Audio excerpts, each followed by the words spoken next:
Hi, this is Mike from Challenge Island, Oakland County East, back with our Steamtastic Friday.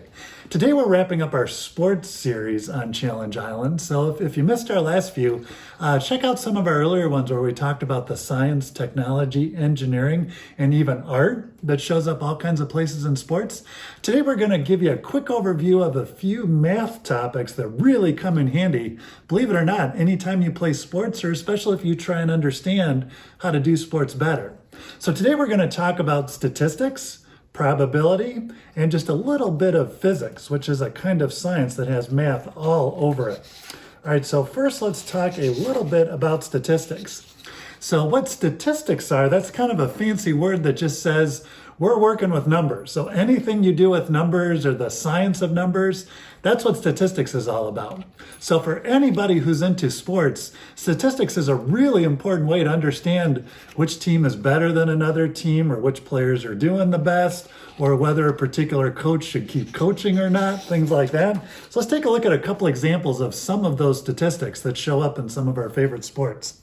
So just for example, if you think about soccer, so there's lots of things we can count in soccer, and so a lot of numbers we can come up with. For example, how many goals one person makes or the whole team makes. You can count assists, so the times that someone helps somebody, maybe they kick the ball to somebody who then makes the goal. Or you can have just keeping track of the shots. How many times did somebody kick the ball at the goal, whether or not it went in or not? So once we count those kinds of things, we can start making up some statistics. So for example, one we could look at is a percentage. So what we do when we make a percentage is we take one number divided by another number. That helps us figure out, okay, just because a number is big, is that really good, or is it maybe not so good? So for example, in soccer, we could look at the shots percentage. And this little symbol here with the two circles and the slash, that's the abbreviation for percentage, if you've ever seen that. So what we would do for that statistic is we take the number of goals and divide by the number of shots. So for example, if a team maybe got 5 goals and they took 10 shots, we'd take 5 divided by 10, that'd be 50%. So by half the time they get a goal. Where another team, maybe they get 6 goals, but maybe they shoot like 60 shots. That'd be like 6 out of 60. That's only 10%. That's not quite as good. So they had to shoot a lot more times to get their goals. All right, let's take a look at one other thing we can do. An average comes in really handy. So maybe we've got a bunch of numbers and we want to figure out, okay, where's the middle of those numbers? So for example, let's say we had a team that scored these numbers of goals in their games. So maybe one day they scored a 1, at the next game they scored 3 goals, then they scored 2, then 3, then a couple more 2s. And we wanted to say, okay, well, how many goals do they score on average? So when we do that, what we do is we add up all those numbers. So as you can see here, that would add up to 13 goals altogether. It's out of 6 games, so we take 13 divided by 6. So when we do that, that comes out to 2 with a little bit extra. So we'd say about 2.2 goals when we average that. So if someone asked, okay, well, how many goals do you think they'll score their next game? I'd say probably about 2, because sometimes they score more than that, sometimes less than that, but it works out to about 2. So averages are statistics that come in really handy in sports. So let's do one other one. Let's take a look at basketball quick. So basketball has averages all over it. So things people are interested in basketball would be the number of points that a team scores in each game, the number of rebounds they score in each game, the number of assists in each game, the field goals. That's like when you shoot it kind of from a normal distance and you get 2 points, that'd be a field goal. So maybe we wonder, okay, out of each time they shoot, what are the chances, or how often do they actually get it in the basket? So that'd be a percentage. So we could do that there also. And even 3-pointers per game is something we could average out. So we could add up all the 3-pointers across a bunch of games, divide by the number of games, that'd help us figure out how good our team is at scoring 3-pointers. All right. So those are just a few of the statistics. So pretty much any sport you enjoy, see if you can find some statistics in those, and that would help you really understand how your team's doing, or if they're better than worse than maybe your friend's team.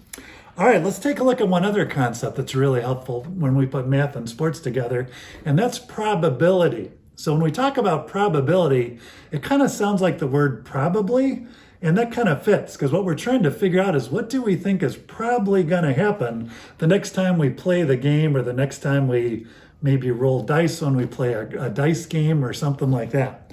So let's do an example of that quick. Let's say we were a basketball coach and we had a really good defensive player, and we're trying to figure out, which person should I put my defensive player against so that we can stop the other team from scoring so many goals? So I've got two choices. So I've got one guy, Bill, on the other team. So I've got some statistics on him.